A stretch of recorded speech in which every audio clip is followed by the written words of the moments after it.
Sa papalapit na PBA draft, sino-sino nga ba ang matuturing na best prospect na paniguradong magpapasiklab agad sa pambansang liga? Simulan na natin ang diskusyon ng top 5 best player na papasok ngayon sa draft. Una sa listahan ay si Shani Winston. Lalaban nga talaga siya para sa number 1 pick dahil sa kanyang height at tinik sa scoring.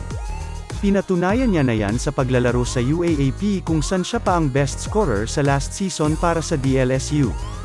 Bibihira ka nga lang makahanap sa PBA ng 6'4" na kayang-kaya gumawa ng sarili niyang tira at magsilbing point guard sa buong opensa.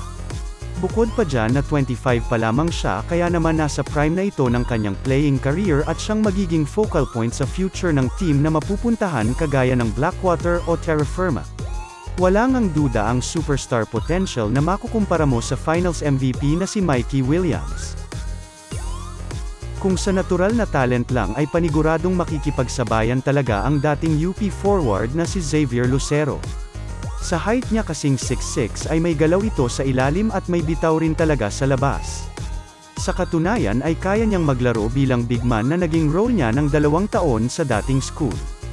Ang problema nga lamang ay kagagaling lang niya sa masakit na ACL tear kaya naman ang magiging tanong ay kung 100% na ba siya sa pagpasok ng season.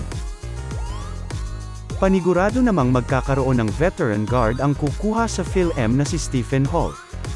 31 years old na kasi ito at madami ng liga na napaglaruan kasanaang sa NBA G League, Australia at multiple stints sa Europa. Matagal nang ang gusto ni Holt na pumasok sa PBA pero dahil hindi makakuha ng papel ay nausag ito hanggang sa tanggalin na ng liga ang age restriction sa mga Phil-Foreign prospect.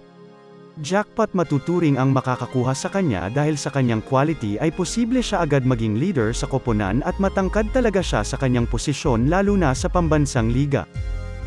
Kung height naman ang hinahanap na prospect ng PBA team ay tiyak makakaswerte sila sa 6'8" forward na si Luis Villegas. Pero hindi traditional big ang laro neto dahil sniper ito mula sa Rainbow Arc. Isa nga siyang stretch 4 kaya naman maganda siyang complementary piece sa teams na may kilalang post player para magsilbing space generator sa kanya. Pero bukod pa dyan ay nagpapakita na rin ito ng potensyal bilang ball handler at sa tamang koponan ay posibleng mabigyan ng pagkakataon na mas gumaling pa. Bagaman hindi umano naglalaba, wala namang duda sa galing ni Richie Rivero pagdating sa larong basketball.